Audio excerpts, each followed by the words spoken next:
Ketika orang-orang beriman melihat barisan persekongkolan kaum kafir, maka apa kata mereka? Hadza ma wa'adanallahu wa rasuluh. Dan ini yang telah dijanjikan Allah dan Rasulnya, yaitu musuh-musuh akan bersatu menghadapi kaum muslimin.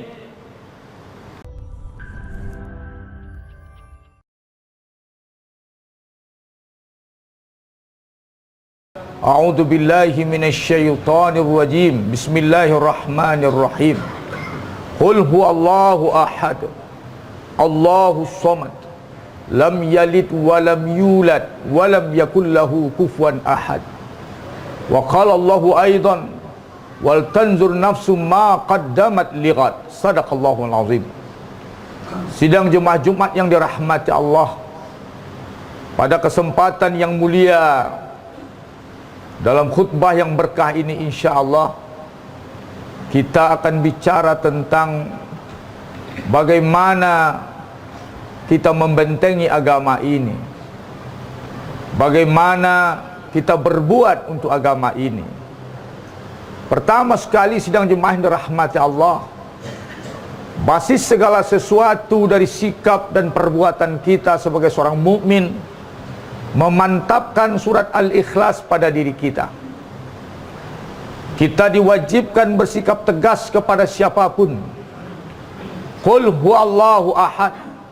Katakan, hai Muhammad, katakan di hadapan siapapun, katakan dimanapun, dalam kondisi apapun, tegaskan Allahu ahad.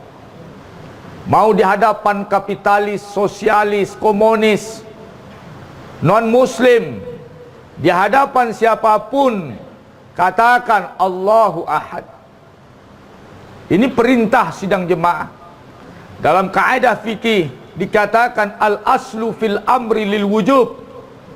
Hukum asal pada perintah itu wajib. Maka wajib kita mengatakan, menegaskan akidah kita, tauhid kita, di hadapan yang suka dan tidak suka, di hadapan pendukung dan antipati. Tegaskan, qul huwallahu ahad. Allahu ahad. Allah ahad. Allah tidak bersekutu. Lam yalid wa lam yulad. Kalimat Allahu ahad membantah keyakinan Allah punya anak. Tegas di hadapan orang yang berkeyakinan Allah punya anak, bukan mempermalukan diri. Sidang jemaah Jumat yang dirahmati Allah, kemudian ketegasan itu mesti disusul dengan keyakinan Allahus Samad. Segala sesuatu bergantung kepada Allah. Orang kuat, orang hebat bergantung kepada Allah. Orang punya apapun yang dia miliki, kekuatan apapun, walaupun senjata di tangannya, tetapi tetap kekuatannya bergantung pada Allah. Tidak ada kekuatan di muka bumi ini yang mesti kita takuti dan kita segani kalau kita yakin semuanya bergantung kepada Allah dan Anda bersandar kepada Allah Subhanahu wa ta'ala. Maka kata kuncinya, semua kita wajib bersandar kepada Allah, karena semua kekuatan berada di tangan Allah Subhanahu wa ta'ala. Dan inilah yang menyebabkan mentalitas yang dibangun oleh Nabi Musa menghadapi Fir'aun. Karena Musa yakin, sidang jemaah, Nabi Musa alaihissalam yakin Allahus Samad. Dan ini juga yang diyakini Nabi Muhammad sallallahu alaihi wasallam menghadapi gerakan Quraisy, bahkan gerakan Ahzab. Falamma ra'al mu'minuna al-ahzaba. Ketika orang-orang beriman melihat barisan persekongkolan kaum kafir, maka apa kata mereka? Hadza ma wa'adanallahu wa rasuluh. Dan ini yang telah dijanjikan Allah dan Rasulnya, yaitu musuh-musuh akan bersatu menghadapi kaum muslimin. Apa yang terjadi pada jiwa umat Islam ketika itu? Tidak lain, tidak bukan, melainkan hal itu menambah imanan wa taslima. Wa ma zadahum illa imanan wa taslima. Dan itu tidak lain, tidak bukan, bertambah kekuatan musuh, bertambah kekuatan imannya. Bertambah kekuatan musuh, bertambah keikhlasannya berserah diri kepada Allah Subhanahu wa taala. Ini prinsip yang dibangun di atas tauhid. Qul huwallahu ahad. Sidang jemaah Jumat yang dirahmati Allah, ini yang dipahami oleh para sahabat, yang hari ini nilainya sudah tergerus. Umat Islam tidak lagi punya wibawa di hadapan musuh-musuhnya. Umat Islam tidak lagi kuat berhadapan dengan barisan-barisan lain. Naudzubillah. Maka untuk itu sidang jemaah yang dirahmati Allah, umat Islam harus menjaga wibawa Islam dengan segala potensinya. Dulu Qadi Abu Bakar Al-Baqilani, seorang hakim agung dalam kekhalifan Islam di tahun 338 Hijriah, di 38 tahun setelah akhir dari salafus saleh, ulama terkemuka bermazhab Maliki, berakidah Asy'ari, diutus oleh khalifah untuk pergi berdebat, memenuhi panggilan debat dari Kaisar Romawi. Berangkat Qadi Abu Bakar Al-Baqilani. Ketika itu sidang jemaah yang dirahmati Allah, sesampai di istana Kaisar Romawi, dengan pakaian jubahnya, kemudian dengan serbannya, pakaian yang biasa dipakai sebagai seorang qadi, disuruh ganti oleh menteri Kaisar Romawi. Tukar pakaianmu untuk menghadap Kaisar kami. Apa kata beliau? Kata beliau, saudara menteri, saya kesini memenuhi undangan Kaisar kalian. Saya tidak mungkin mengganti pakaian saya ini. Dan ini ciri khas kami. Dan ini pakaian yang selama ini aku pakai menghadap khalifah kami, yang mulia khalifah kami. Kalau kalian tidak suka, maka ini surat dari saya berikan kepada Kaisar kalian. Saya akan kembali ke negeri saya. Itu semua terserah Anda. Maka akhirnya disampaikan kepada Kaisar. Kata Kaisar, izinkan dia memakai pakaian resminya, wibawa tegas. Kemudian kata Kaisar, pertemuan kita dalam debat esok pagi. Silakan dia istirahat dulu. Pergilah dia beristirahat. Bertanya sang menteri kepadanya, wahai Qadi Abu Bakar Al-Baqilani, kenapa umat Islam tidak mengakui ketuhanan Isa? Padahal unsur ketuhanan diceritakan dalam Al-Quran sendiri. Bukankah Al-Quran kalian mengatakan Nabi Isa bisa menghidupkan yang mati? Kemudian Nabi Isa menyembuhkan orang buta. Dan dalam riwayat-riwayat kalian, Nabi kalian juga mengatakan Nabi Isa menyembuhkan wanita yang mati. Kenapa kalian tidak mengakui Tuhan? Itu kan adalah kemampuan seorang Tuhan. Maka dijawab oleh Qadi Abu Bakar Al-Baqilani, tahukah engkau, Al-Quran juga mengatakan hal itu terjadi semuanya dengan izin Allah Subhanahu wa ta'ala. Semua terjadi dengan izin Allah. Maka dia hanya Nabi dan dia bukan Tuhan. Dan bukankah engkau tahu bahwasannya Nabi Musa juga bisa merubah tongkatnya jadi ular? Apakah kalian juga mengakui Nabi Musa sebagai Tuhan ketika dia menciptakan seekor ular, menjadikan tongkatnya jadi ular? Tidak. Nah, bagaimana kalian tidak mengakui Musa sementara kalian menganggap Nabi Isa Tuhan? Maka bagi kami itu hanya mukjizat yang terjadi dengan izin Allah Subhanahu wa ta'ala. Maka termenunglah menterinya. Baik, besok pagi kita mulai debatnya. Sidang jemaah Jumat yang dirahmati Allah. Besoknya mulai lagi debat. Malamnya berpikir kaisar. Ini orang tidak bisa dilunakkan. Maka ini orang berkelas tinggi. Bagaimana caranya dia supaya merukuk menghormati saya? Pasti dia tidak mau merukuk kepada saya, memberi penghormatan.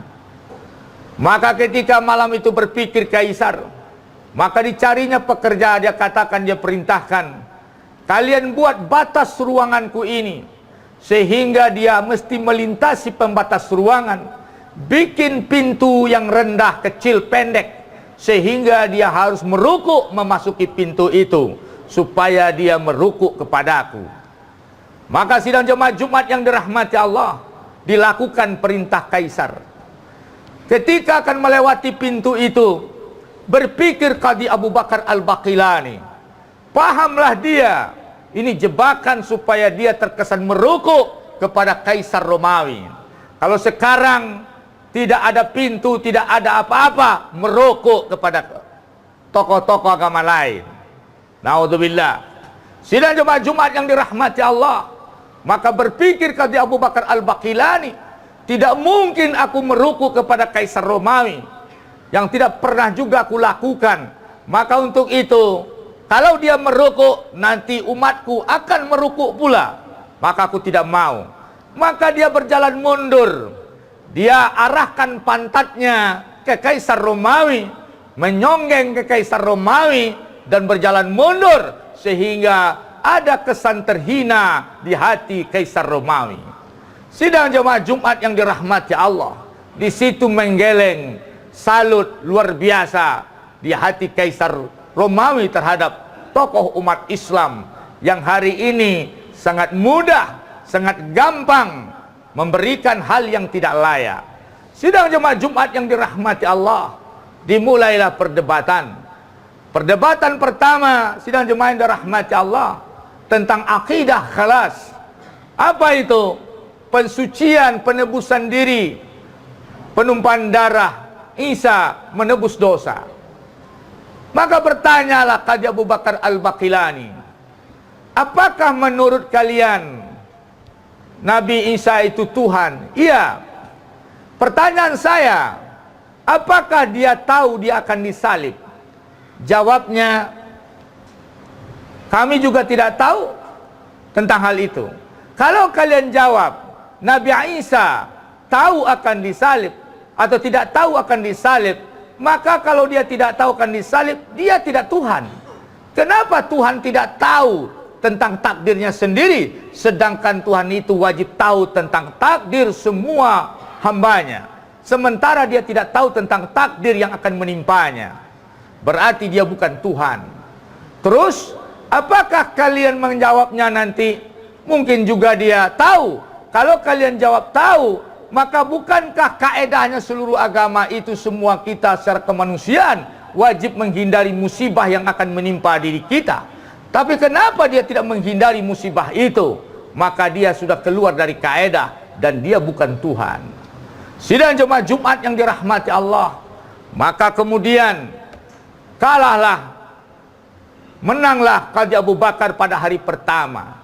Hari kedua dilanjutkan dengan yang paling hebat lagi, lebih hebat lagi.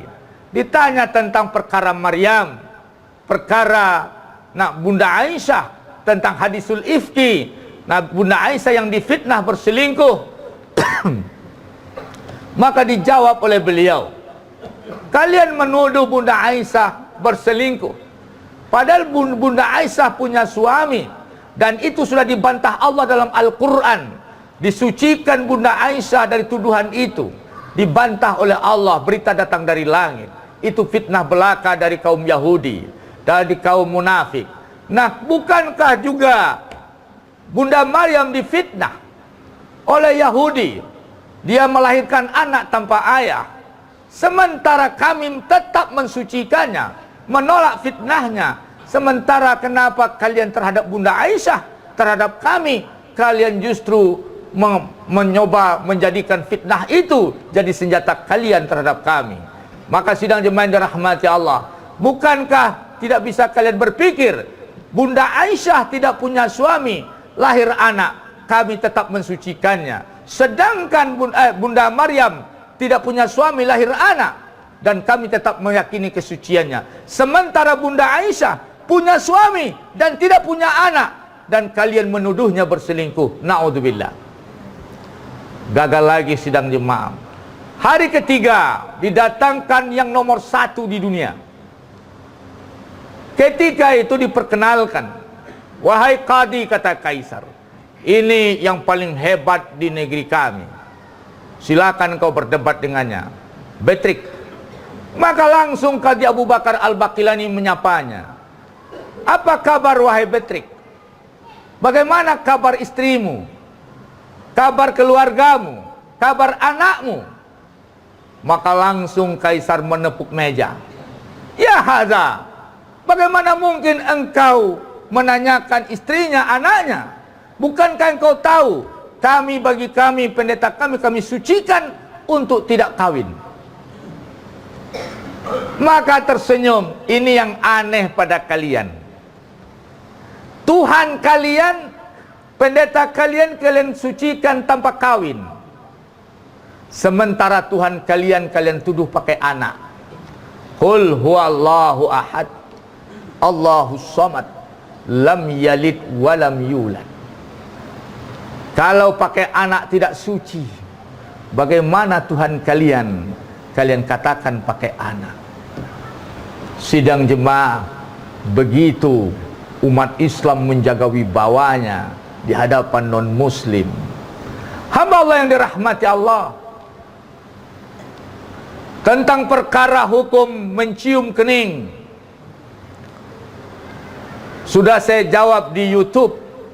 Silakan nanti kaum muslimin melihatnya karena waktu kita. Hamba Allah yang dirahmati Allah, lihat nanti kisah Abdullah bin Huzafah tentang hukum mencium kening. Berikutnya sidang jemaah yang dirahmati Allah, Abu Ayyub Al-Ansari. Bagaimana umat Islam berpikiran cerdas ke depan.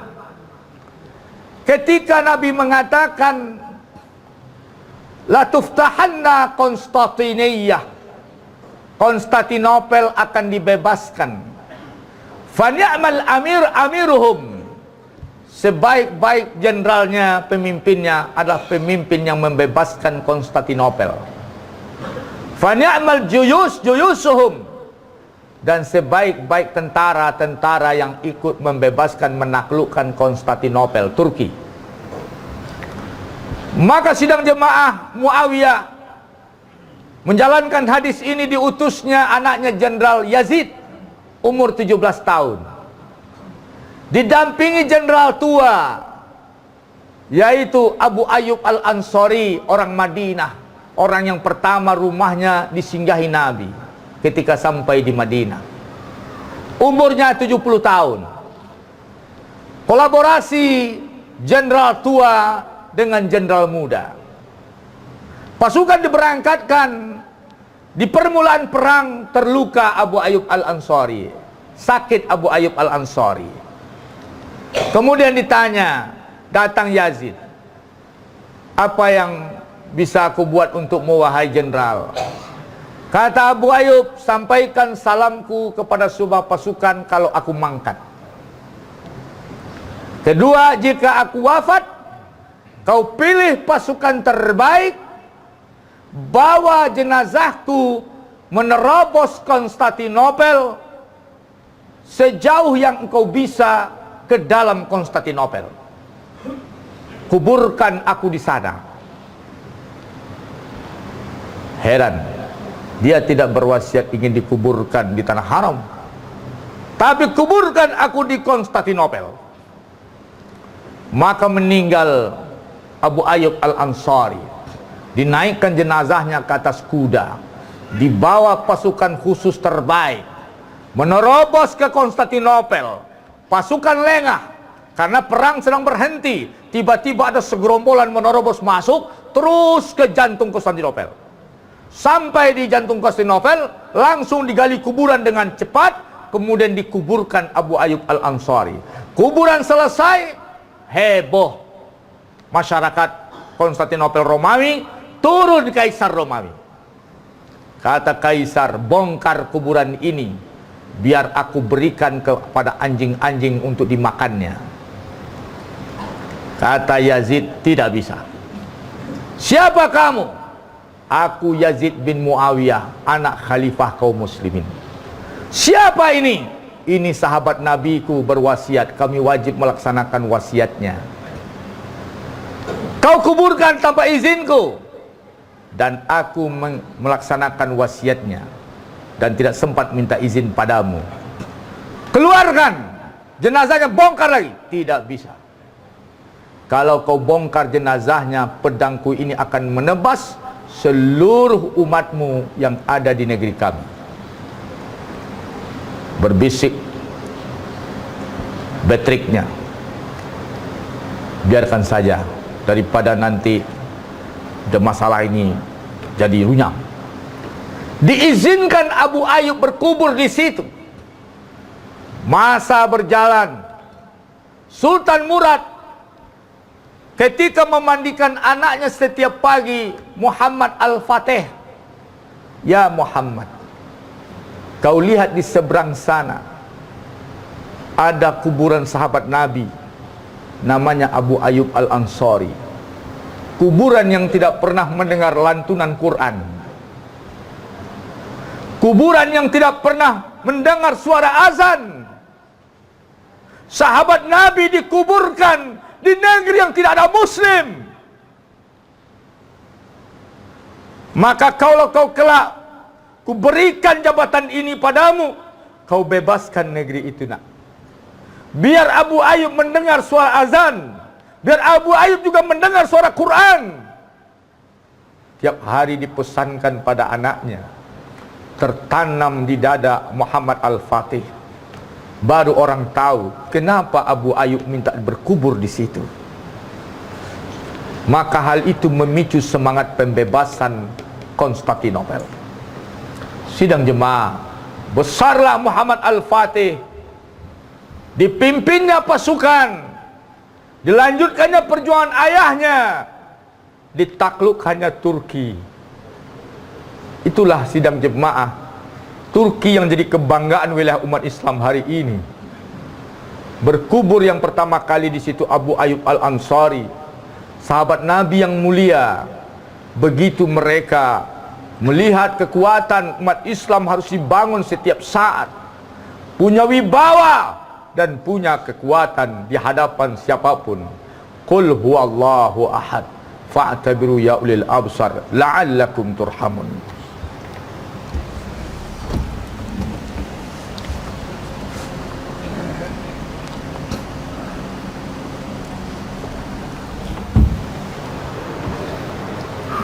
Alhamdulillahi rabbil alamin.